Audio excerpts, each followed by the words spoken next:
के भागीरथीपुरा में हुए दर्दनाक दूषित जलकांड के बाद पूरे प्रदेश में भारी रोष व्याप्त है और प्रदेश की जनता लगातार राज्य के मुख्यमंत्री डॉक्टर मोहन यादव से एक ही सवाल पूछ रही है कि इंदौर में 16 से ज्यादा बेगुनाह लोगों की दर्दनाक मौत का असली जिम्मेदार और गुनाहगार कौन है और उसको सजा कब मिलेगी।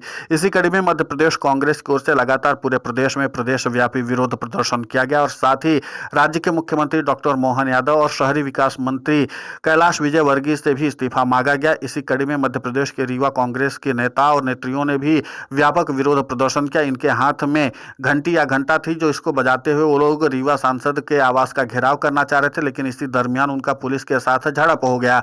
आपको बता दें कि रीवा कांग्रेस के वरिष्ठ नेत्रियों ने भी मीडिया को कुछ चौंकाने वाली और गंभीर आरोप लगाने वाली बातें बताई हैं। उन्होंने कहा कि हम जब रीवा सांसद के आवास का घेराव करने जा रहे थे तो पुलिस को आगे कर दिया गया और इसी के साथ हमारी उनके साथ झड़प हो गई। यानी पुलिस कर्मी जो थे वो पुरुष थे और हम लोग महिला थे, जबकि महिला पुलिस कर्मी होनी चाहिए थे लेकिन नहीं थी। पुरुष पुलिसकर्मी आकर के हमारे साथ हाथापाई करने लगे, जिसके नाते से एक झड़प जैसी स्थिति बन गई।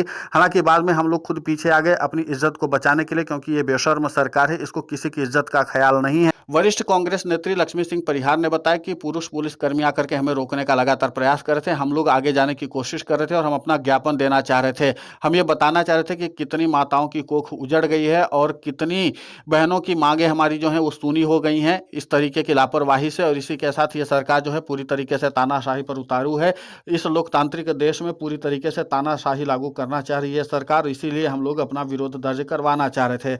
आपको बता दें कि इस पूरे मामले को लेकर के उन्होंने कहा कि ऐसी सरकार को शर्म आनी चाहिए। ऐसी भाजपा सरकार के मंत्री जो लगातार सभाओं में हंसते हुए नजर आते हैं, खुद मुख्यमंत्री हंसते हुए नजर आते हैं, पत्रकार सवाल पूछते हैं तो अशोभनीय टिप्पणी करते हैं, घंटा जैसे शब्द का प्रयोग करते हैं जो अमानवीयता को दर्शाते हैं। प्रदेश कांग्रेस अध्यक्ष जीतू पटवारी के निर्देश पर रीवा कांग्रेस की ओर से 4 जनवरी 2026 को जिला कांग्रेस कमेटी एवं शहर कमेटी के नेतृत्व में विरोध प्रदर्शन किया गया और सांसद जनार्दन मिश्रा के आवास का घेराव भी किया गया। लेकिन रीवा सांसद खुद छुप गए और पुलिस को आगे कर दिया और उनको डर कैसा है, बाहर कहीं नहीं निकल रहे हैं। वो भाजपा के सांसद, विधायक और मंत्री लगातार पुलिस को आगे कर रहे हैं। रीवा की पुलिस ने महिला नेत्रियों को डंडे से रोका और उनके साथ झड़प जैसी स्थिति बन चुकी थी और झड़प जैसी स्थिति क्या, झड़प हो ही गई थी। लेकिन इसके बावजूद भी यह सरकार जो है अपनी हरकतों से बाज नहीं आ रही। लेकिन हम सरकार को बता देना चाहते हैं कि कांग्रेस इस मामले पर चुप होने वाली नहीं है।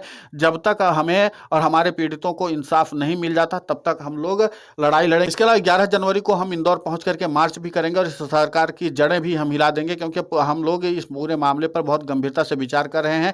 पहले इसी सरकार के नेतृत्व में मासूम बच्चों को नकली कप सिरप पिला करके उनकी जान छीन ली गई। अब उसके बाद इंदौर में जहरीला पानी पिला करके आम लोगों को मौत की नींद सुलाया जा रहा है। इस सरकार की तानाशाही से आम जनता त्राही त्राही कर रही है और अब पूरे मध्य प्रदेश की जनता एक सुर में बोल रही है। इस मध्य प्रदेश को भाजपा से मुक्त करना है और इसी के साथ भाजपा मुक्त का नारा अब खुद प्रदेश की जनता दे रही, क्योंकि प्रदेश की जनता जान चुकी है कि इस लुटेरी सरकार के राज में उनका जीवन सुरक्षित रहने वाला नहीं है। अब प्रदेश की जनता की जान पर संकट आन पड़ा है।